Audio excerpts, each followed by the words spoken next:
Hi guys, welcome to this quick review about this EBL Smart Rapid Charger EBL-802. That's the user manual. If you're interested into that, maybe you can read that pretty quickly. I mean, there's not a lot here described, and that's because it doesn't have a lot of functionality.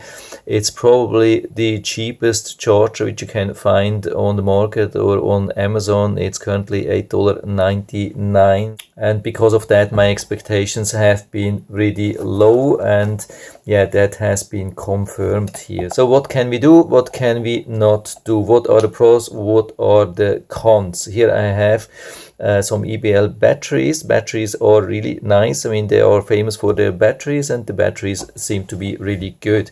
So here we have it.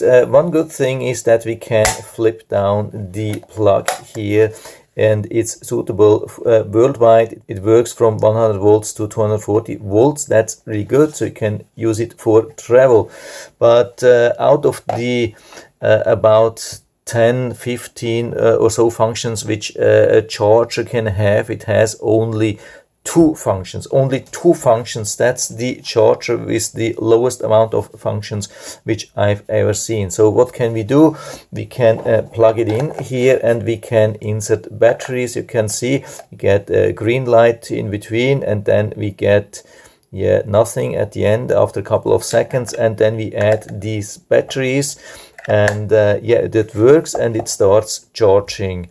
And does it really charge very fast? I mean, it's saying rapid charger, and when we read the listing, they are saying that it only takes 3 hours for charging. And for these batteries, 2500 milliamps, it has been taking about 6 or 7 hours, very, very long. And towards the end of the charging, the batteries got really, really hot.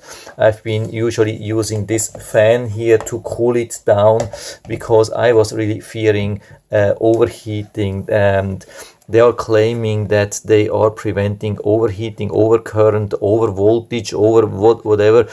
But the overheating protection is definitely not so good, I would say. The batteries got pretty hot, too hot for my taste, and it took even too long. I think the charger should have stopped. It probably it was already full, and then it kept charging, and then of course the energy turns into heat, which is not good. By the way, you can only either charge 2 of them or 4 of them. When you take out one of them, it stops charging. That's one of the big disadvantages. I mean, you can charge single 9-volt batteries, but definitely not the 1.5 volts AA or AAA. And the 1.5 volt batteries, it only accepts nickel cadmium and nickel metal hybrid.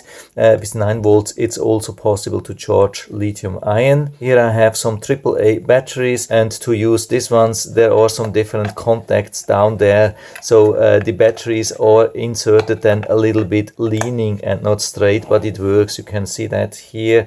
So it's a little bit shifted down here. They're using the same contacts here on top, but different ones here at the bottom. That's a pretty common solution. I have seen this already many times. What I've been totally missing, that we do not have any kind of discharge functionality, especially when we are talking about nickel cadmium and even nickel metal hybrid.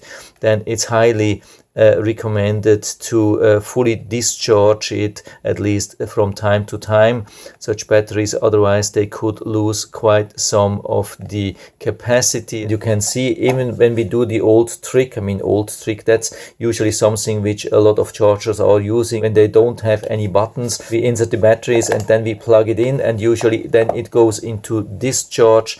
It's not happening here.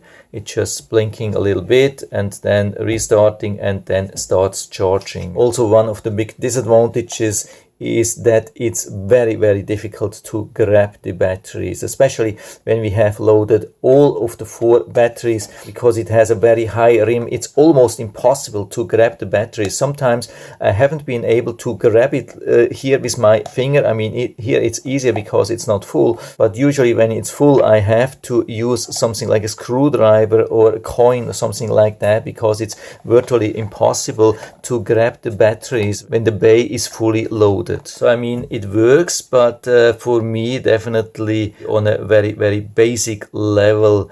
And yeah, you have to figure out if it's worth for you. The price is pretty low, but absolutely no extra functions apart from basic charging. But I'll put down the link to the Amazon listing anyway down into the description, so you can decide whatever you want to do. And I hope I've been able to help you a little bit with this video. If you have any questions or comments, just write to the comment section below, and I'm always happy to talk about these things. And if you like the video, give me a thumbs up, subscribe to my channel. Thanks for watching. See you next time.